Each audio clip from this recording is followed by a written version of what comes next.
your personality creates your personal reality. That's it. That is it. And your personality is made of how you think, how you act, and how you feel.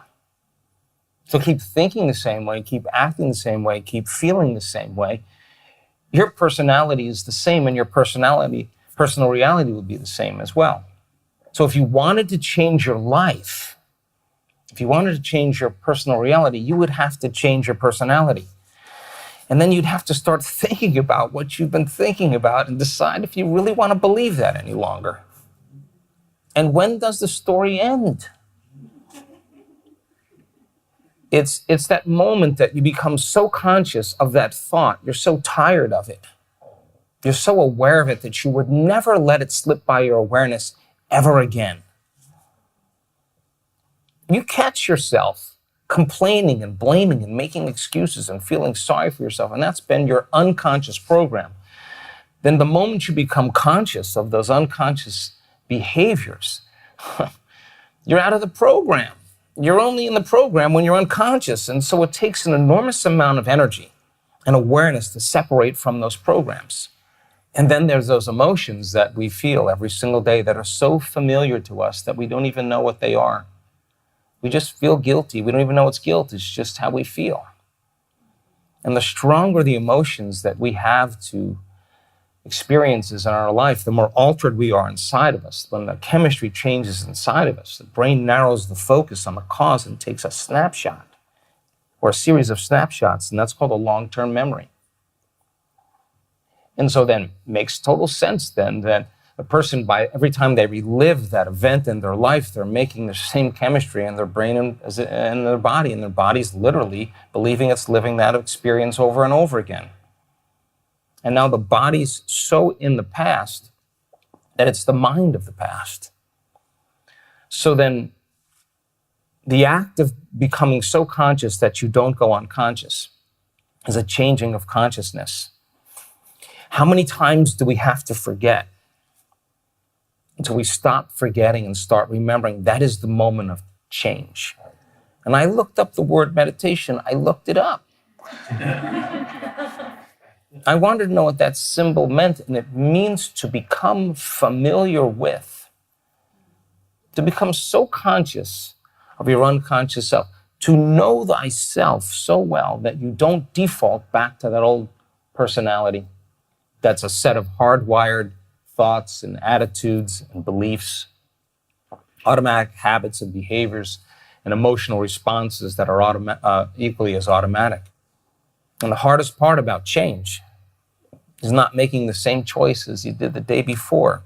And the moment you decide to make a different choice, I got news for you. Get ready. It's going to feel uncomfortable.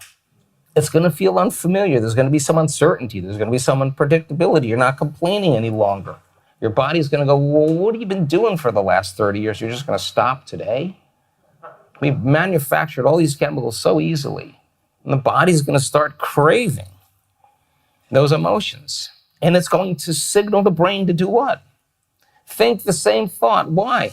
So it could make the same choice, so it can do the same thing, so it could create the same experience, so it could feel the same emotion. And the person says, this feels right to me. No. It feels familiar to you.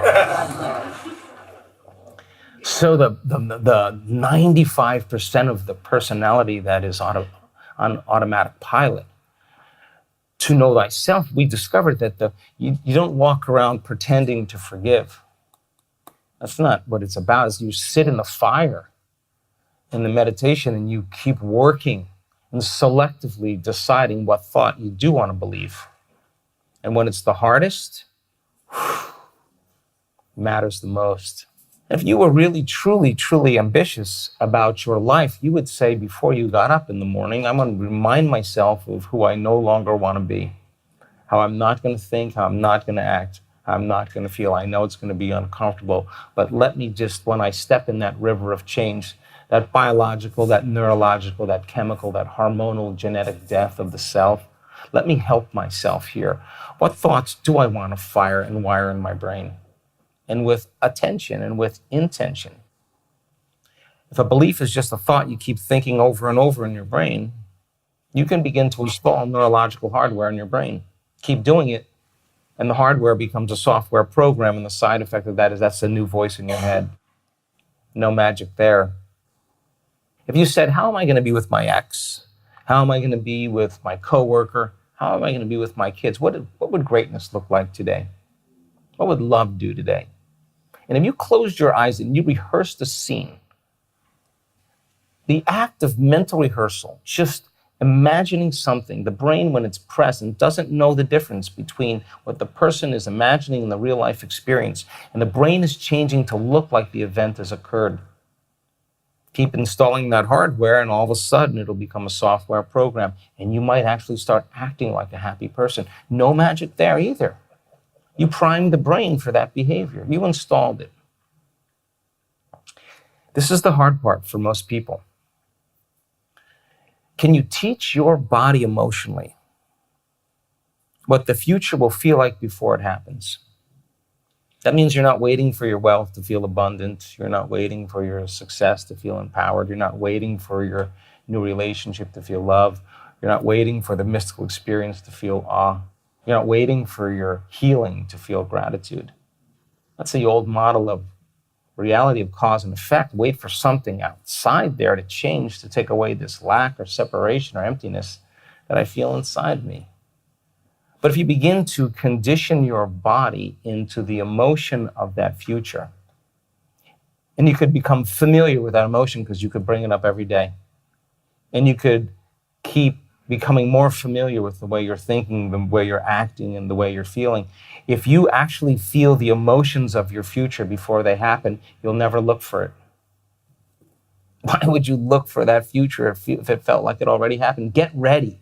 I'm telling you, get ready, because weird things are going to happen in your life.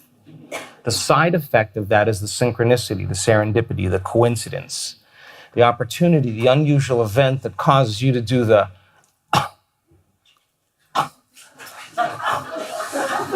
and I'm not talking about a parking space either. I'm talking about a real life event where your world is rocked. And somehow you come to the awareness, the consciousness, the understanding that somehow you're creating this.